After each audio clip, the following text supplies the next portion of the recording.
Brasil está de volta. O Brasil está de volta e por aqui a nossa pauta é a reconstrução. Dia após dia, mostramos um país que planta respeito e cuidado para acolher desenvolvimento, sustentabilidade e justiça social. Estamos sempre nos reinventando para estar cada vez mais perto dos brasileiros e das brasileiras. Daquelas que votam, das que se candidatam e das eleitas. Daqueles que constroem o Brasil de hoje e dos que sonham o Brasil de amanhã. Estamos presentes nos momentos de luto e nos momentos de luta. Nunca esquecendo o nosso compromisso com a verdade e com a esperança. De um Brasil com oportunidade para todos e todas. Um Brasil gigante. Um Brasil com a cara do povo. Para quem já é de casa, siga em sintonia com a gente. E para você, que ainda não é, muito prazer. Fazemos parte da Rede PT de Comunicação. Somos a TV PT. Aqui brilha uma estrela.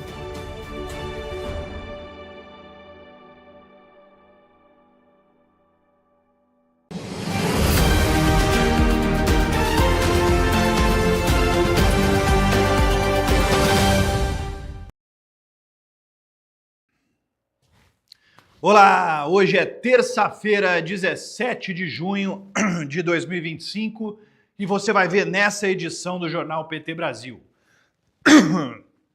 Lula participa hoje de reunião sobre segurança energética no G7 no Canadá. Viagens de Lula ao exterior nos últimos 6 meses renderam mais de 60 bilhões de reais em investimentos. Mais de 4 milhões de trabalhadores já podem sacar o abono salarial do PIS/PASEP. E na série de reportagens sobre o novo pacote fiscal, falamos sobre as principais mudanças no mercado de apostas.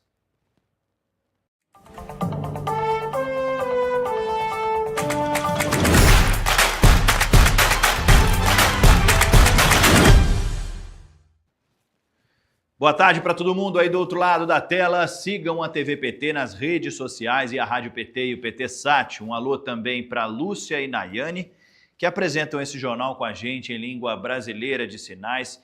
E você já sabe, mas não custa lembrar novamente que você também pode participar. Mande a sua mensagem, mande a sua sugestão, comente as reportagens exibidas aqui em todas as nossas redes sociais. A gente está acompanhando tudo por aqui. Aproveite também e já se inscreva no canal e ative as notificações. A gente abre essa edição contando que o presidente Lula já está no Canadá, onde participa hoje da reunião do G7. O presidente chegou a Calgary ontem e foi recebido no aeroporto por uma comitiva canadense. O primeiro compromisso que o presidente vai participar nessa terça é da cerimônia de boas-vindas aos chefes de Estado e de governo, seguida de uma foto oficial do G7 e das demais nações convidadas, caso do Brasil. Depois, o presidente tem uma reunião com o primeiro-ministro do Canadá, Mark Carney, e um almoço onde os líderes vão debater sobre segurança energética. Também está marcado para hoje uma reunião do presidente Lula com o presidente da Ucrânia, Volodymyr Zelensky, e com o novo chanceler da Alemanha, Friedrich Merz. O G7 reúne Canadá, Estados Unidos, Reino Unido, França, Alemanha, Itália e Japão. Na chegada ao Canadá, o presidente Lula comentou à imprensa sobre os conflitos no Oriente Médio. Qualquer conflito me preocupa. Eu sou um homem que nasci para a paz. Então, no momento em que o mundo está precisando de muito recurso para a transição energética, para combater a miséria no mundo, você vê o dinheiro sendo gasto com conflito, obviamente que me incomoda profundamente. E olha só que notícia boa, as viagens do presidente Lula ao exterior nos últimos 6 meses renderam mais de 160 bilhões de reais em investimentos no Brasil. Excelente notícia para o país, né, Matheus? Muito boa tarde para você e a todos que acompanham o jornal. E não é só isso, viu? As viagens abriram mercados fundamentais para a exportação de produtos brasileiros. O resultado são investimentos em áreas fundamentais, como a infraestrutura, energia renovável, logística, alimentação, medicamentos e, claro, mais empregos para o Brasil. Em somente 4 viagens de Lula no primeiro semestre de 2025, resultaram em anúncios de mais de 160 bilhões de reais em investimentos estrangeiros no país. Dinheiro que virá do Japão, China e também da França. Vou dar alguns exemplos aqui.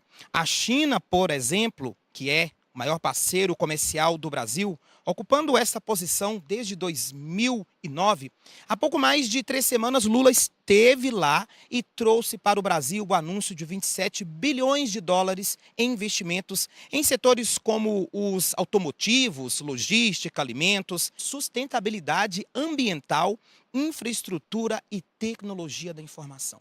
Já o Japão, serão 44 bilhões de reais investidos por empresas japonesas aqui no Brasil. É isso aí, Matheus. A gente vê que o Brasil voltou não somente pelo respeito que seus representantes recebem no exterior, mas pelo que isso significa em investimentos estrangeiros e negócios para empresas brasileiras mundo afora. Eu volto com você no estúdio. Bom, e já que a gente está falando sobre investimento, a economia brasileira segue em crescimento no governo federal, né, com as atividades aí do governo federal. O índice de atividade econômica divulgado pelo Banco Central apontou alta em abril. Na prática, isso significa que o Brasil está produzindo mais, circulando mais renda e garantindo mais emprego e consumo. Vamos entender melhor esses números a partir de agora. Olá, Matheus, boa tarde para você e para todas e todos que assistem ao Jornal PT Brasil. O Índice de Atividade Econômica do Banco Central, chamado de IBC-BR, subiu 0,2% em abril. É o 4º mês seguido de crescimento. Pode parecer um número pequeno, mas na economia, constância é sempre mais importante. E o Brasil está mostrando fôlego. Na comparação com abril do ano passado, o crescimento foi de 2,5%. No acumulado de 2025 já são 3,5% de avanço e em 12 meses o resultado positivo é de 4%. Ou seja, temos uma economia que não apenas está de pé, como está seguindo adiante. Esse indicador é acompanhado de perto pelo Banco Central porque ajuda nas decisões sobre a taxa de juros, a famosa Selic. A lógica é a seguinte: quando a economia cresce com responsabilidade, há espaço para reduzir os juros no futuro. E juros menores significam crédito mais barato, mais investimento, mais emprego, mais consumo. E é isso que o governo Lula vem buscando o tempo todo: crescimento com responsabilidade. Outro ponto importante, a inflação. Em maio ela desacelerou, ficou em 0,26%, puxada principalmente pela energia elétrica. Nos 12 meses, a inflação está em 5,32%, um cenário que exige atenção, mas que mostra controle, principalmente diante de um contexto global instável, como a gente tem acompanhado aí o cenário internacional, nada animador. Mesmo com a Selic em 14,75% ao ano, por decisão do próprio Banco Central, o Brasil está crescendo. Isso mostra que a base da nossa economia é sólida. No primeiro trimestre, por exemplo, o PIB cresceu 1,4%, puxado pela agropecuária. E tem mais, em 2024 o crescimento foi de 3,4%. É o 4º ano seguido de expansão da economia brasileira. É importante lembrar que a maior parte desses resultados veio da força do mercado interno, com o povo voltando a consumir, o comércio aquecido e a produção aumentando. Os dados são técnicos, mas o efeito é simples. Se a economia cresce, a população inteira se beneficia. A gente segue acompanhando. Matheus.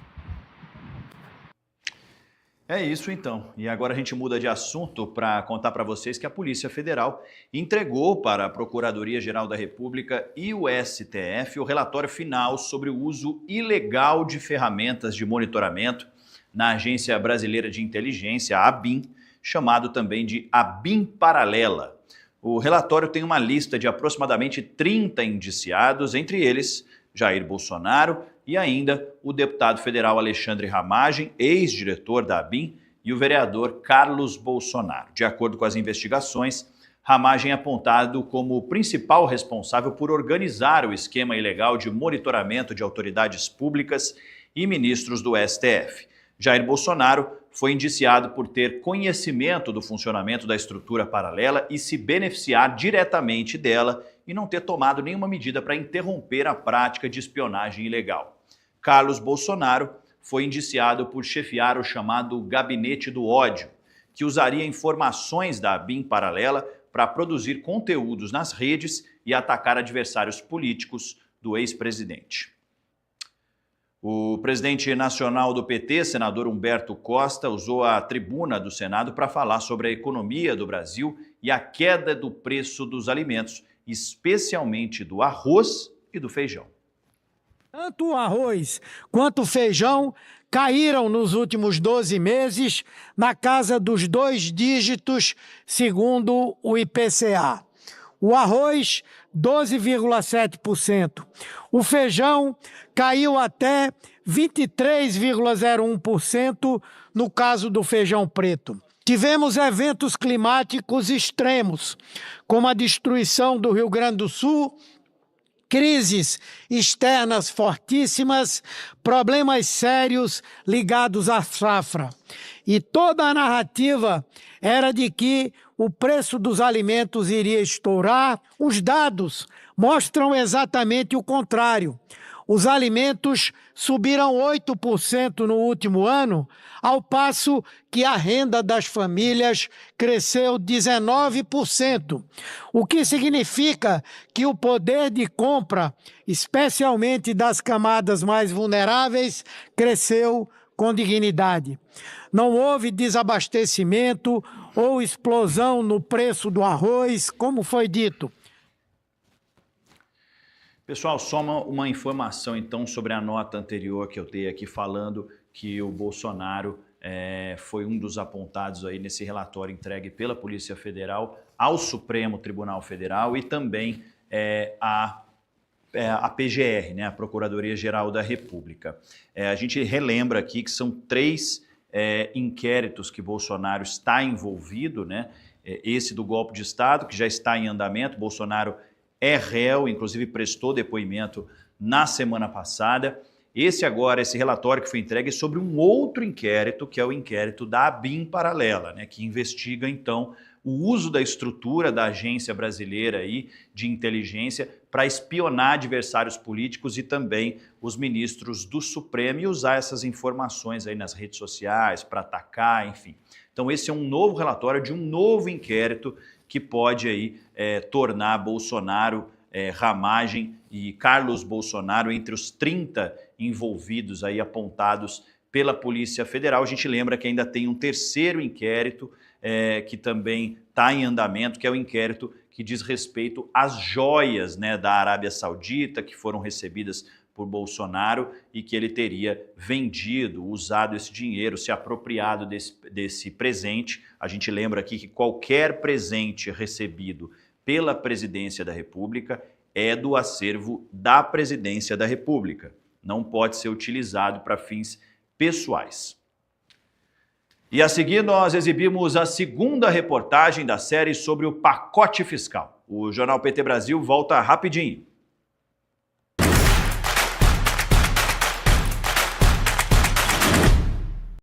Comece suas manhãs com mais informação no Café PT.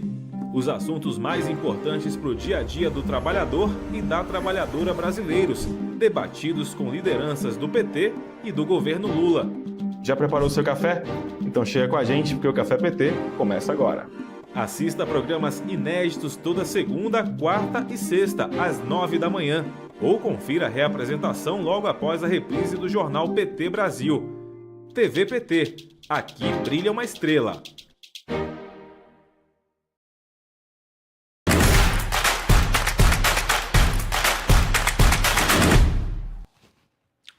Estamos de volta com o Jornal PT Brasil e o governo Lula injeta quase 580 milhões de reais na economia com o pagamento do Auxílio Gás no mês de junho. O benefício que começou a ser pago nessa segunda-feira chega a mais de 5 milhões de famílias e cobre integralmente o valor do botijão de 13 quilos. Mais de 5.360.000 famílias em todo o país voltaram a receber o Auxílio Gás. O benefício no valor de R$ 108 corresponde ao preço médio de um botijão de 13 quilos e chega para aliviar o orçamento de quem mais precisa. Com investimento de quase R$ 580 milhões neste mês, o programa reforça o compromisso do governo Lula com a proteção social e o enfrentamento das desigualdades. Os repasses seguem o calendário escalonado de acordo com o número de identificação social. Começam pelos beneficiários com NIS Final 1 e vão até o dia 30 de junho, quando recebem os inscritos com NIS 0. Em municípios com situação de emergência ou calamidade pública reconhecida, o pagamento é unificado. Nesses casos, mais de 39.000 famílias já podem movimentar o recurso desde o primeiro dia do calendário. O Auxílio Gás é pago a cada 2 meses e o valor é definido com base na média nacional calculada pela Agência Nacional do Petróleo. Tem direito ao benefício as famílias de baixa renda inscritas no CAD único, com prioridade para mulheres vítimas de violência doméstica e beneficiárias do Bolsa Família. Ao garantir o custo integral do botijão, o Auxílio Gás evita que milhares de famílias precisem escolher entre comprar o gás ou colocar comida na mesa. Para muita gente, esse repasse representa dignidade, segurança e a possibilidade de manter a rotina da casa funcionando com um mínimo de tranquilidade. O programa tem maior alcance no Nordeste, onde mais de 2,5 milhões de famílias serão beneficiadas. Em seguida está o Sudeste, com cerca de 1,7 milhão de lares atendidos, e o Norte, que soma mais de 516 mil famílias. Também recebem os repasses os estados do Sul, para atender mais de 360 mil famílias, e do Centro-Oeste para 206 mil famílias. Os repasses por região são de 55,78 milhões de reais para o Norte, 271 milhões de reais para o Nordeste, 22 milhões de reais para o Centro-Oeste, 189 milhões de reais para o Sudeste e 39 milhões de reais para o Sul. Com medidas como essa, o governo Lula busca não apenas proteger a população mais vulnerável, mas também estimular o consumo e o giro da economia. O Auxílio Gás integra uma série de ações voltadas à redução da pobreza, à segurança alimentar e ao fortalecimento da rede de assistência social no Brasil. E quase 4 milhões de trabalhadores formais nascidos em julho e agosto, que ganham até 2 salários mínimos, já podem sacar o valor do abono salarial do PIS e do PASEP em 2025. O ano base é 2023 e os valores estão disponíveis no portal gov.br. A Caixa Econômica Federal vai liberar cerca de 4 bilhões e meio nesse mês. No total desse ano, quase 31 bilhões poderão ser sacados. Segundo o Conselho Deliberativo do Fundo de Amparo ao Trabalhador, o abono salarial desse ano será pago a 25,8 milhões de trabalhadores em todo o país. E continuando nossa série de reportagens sobre o novo pacote de medidas anunciados pelo pelo Ministério da Fazenda na semana passada, hoje vamos falar sobre o que muda no mercado de apostas, as chamadas bets. Regularizado no país no início deste ano, as bets, também chamadas de apostas esportivas, se enquadram no novo pacote de medidas tarifárias anunciado na última semana pelo Ministério da Fazenda. Ao todo, 66 empresas foram liberadas para operar no país. A modalidade já era legalizada no Brasil desde 2018, mas carecia de regulamentação. Ao longo dos 2 primeiros anos de mandato, o governo Lula avançou com as regras, que foram sancionadas em 2023 e ganharam uma secretaria própria no começo do ano passado, para seguir e acompanhar a regulação. O mercado das bets e apostas no Brasil cresceu exponencialmente nos últimos 12 meses. Com o novo pacote de medidas, a tributação sobre o faturamento das bets será elevada de 12% para 18%. Mas a mudança não impacta os prêmios pagos ao apostador, nem o imposto de renda ou a contribuição social sobre o lucro líquido, a CSLL, cobrada da empresa. Esse aumento será destinado a ações da Seguridade Social, em específico na área da saúde. A medida também prevê intensificar mecanismos para o combate a agentes ilegais que exerçam, sem a devida autorização, atividade relacionada a apostas de cota fixa no Brasil. De acordo com o Ministério da Fazenda, a expectativa é arrecadar mais de 3 bilhões de reais com as novas tributações para o setor. Em coletiva com parlamentares, Haddad afirmou que a proposta inicial no processo de regulação das bets já era colocar uma taxa de 18%.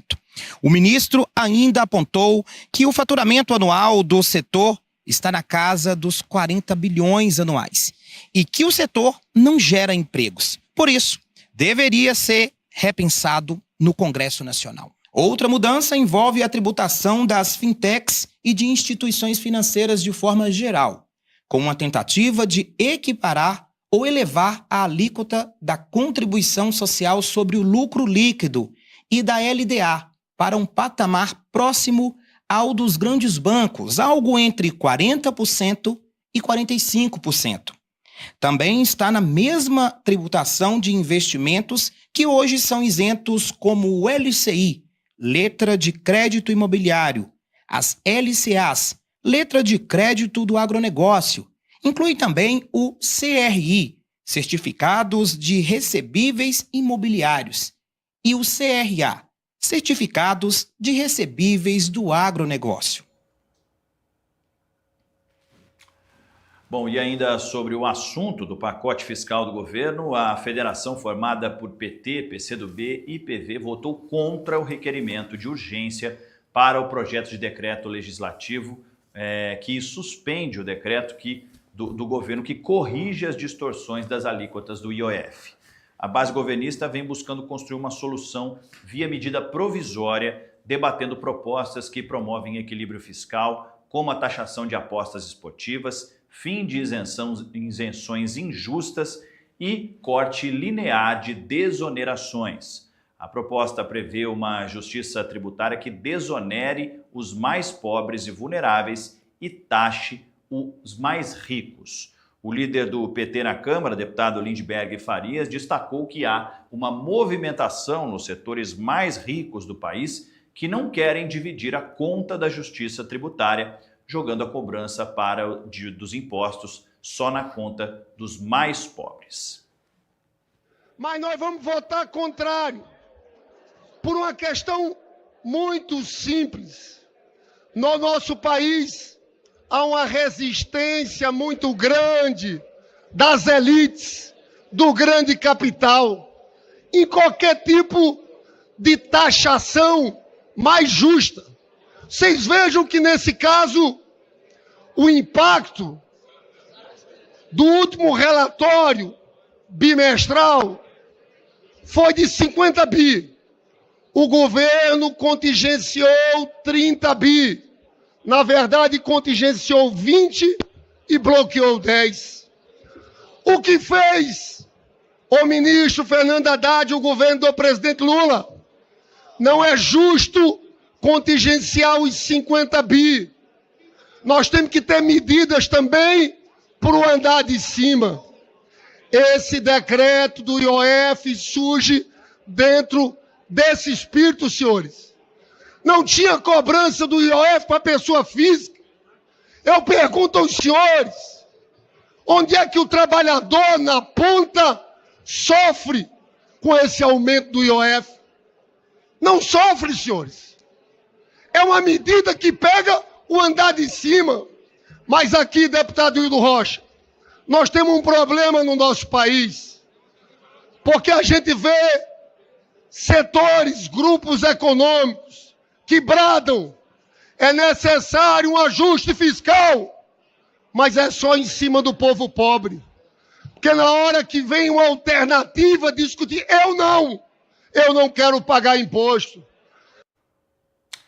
Bom, e agora nós recebemos aqui a Jéssica para falar de Elas por Elas. Boa tarde para você, Jéssica, mais uma vez. Oi, Matheus. Boa tarde, tudo bem com você? Tudo ótimo e contigo? Também, Matheus, esfriou, né? Bastante. Tá muito frio. Hoje batemos aqui no Distrito Federal 8 graus, isso porque o inverno nem começou. Tá previsto ali pro dia 20, mais ou menos, né? De junho, Matheus. E tá difícil, né? Na sua casa faz frio? Faz frio. Tá melhor ficar no ar-condicionado aqui do que lá fora. Exatamente. Lá em casa também faz muito frio, então é coberta, é meia, é touca.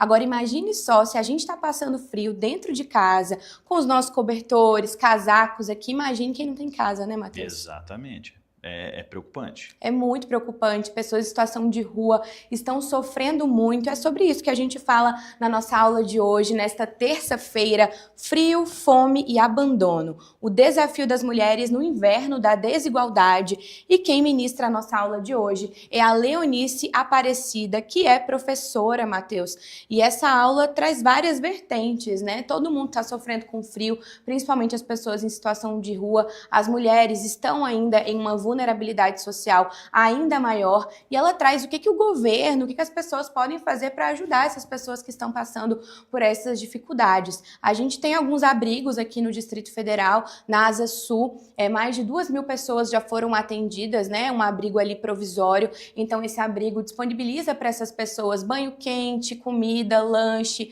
eles conseguem dormir também com cobertor ali quentinho, e a gente, claro, tem que fazer a nossa parte. Já está rolando aqui no DF, em várias também regiões de todo o país, aquela campanha do agasalho, onde você pode fazer, né? Todo ano eu sempre faço, Matheus, aquela limpa no guarda-roupa, onde eu tiro, claro, peças, né, que estão ainda ali em situação que a pessoa consegue usar, cobertores, agasalhos, meias, toucas. Então, sempre ali perto da administração da sua cidade, você consegue deixar ali as doações para que elas sejam repassadas para essas pessoas. Então, a gente traz essa aula aqui de hoje, e a Leonice gravou um vídeo para a gente, convidando o pessoal de casa a acompanhar a nossa aula, e na volta a gente fala mais um pouquinho sobre isso. Bora assistir? Vamos lá.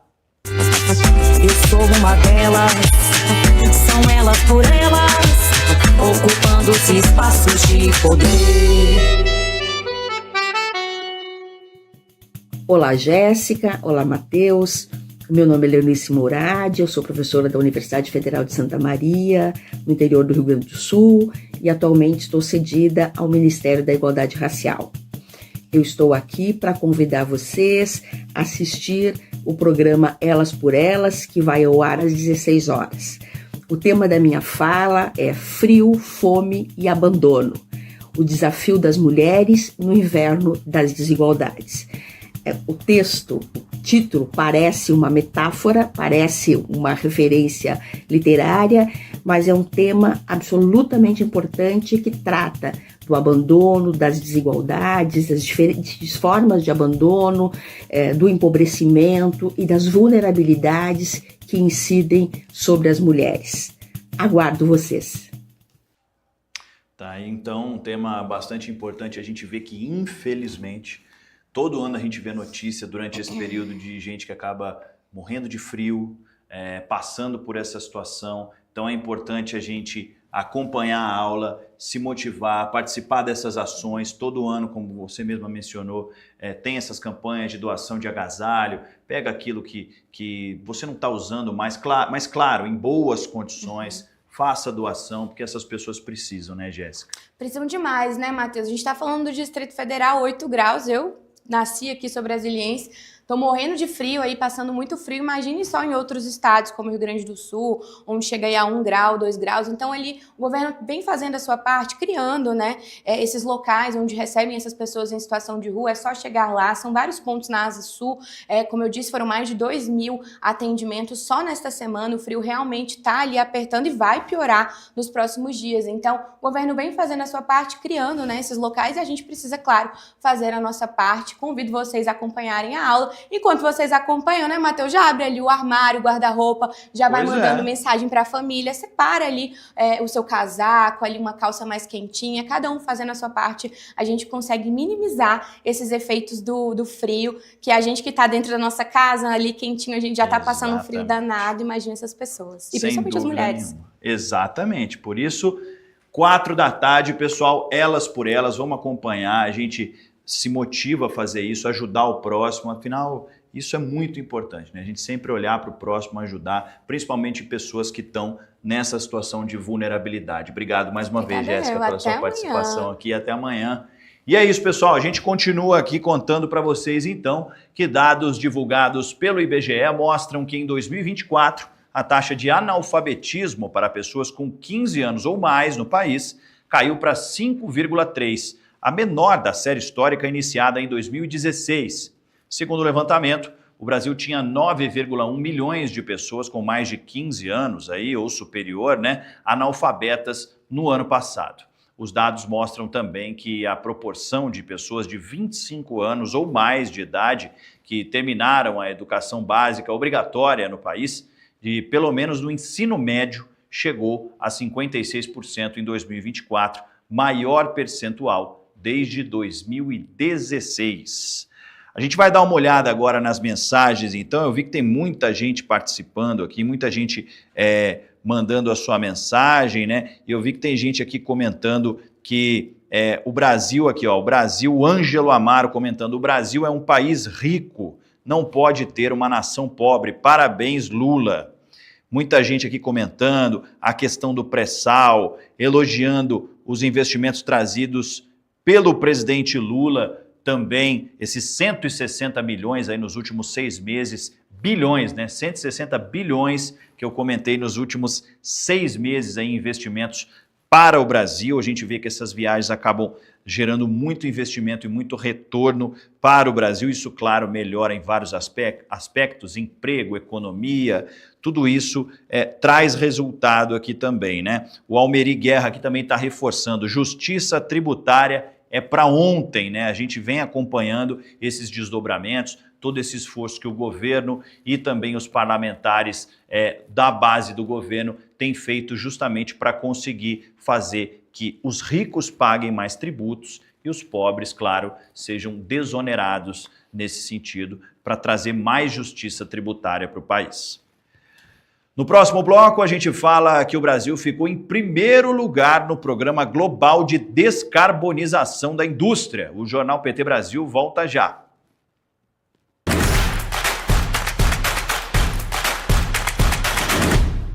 Por que a Casa da Mulher Brasileira foi criada?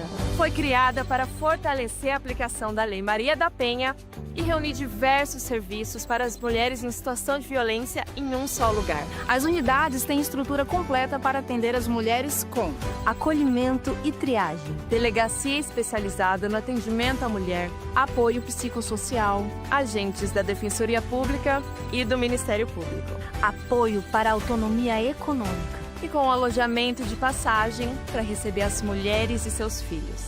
A Casa da Mulher Brasileira é um compromisso do governo federal para prevenir e enfrentar a violência contra você, mulher brasileira.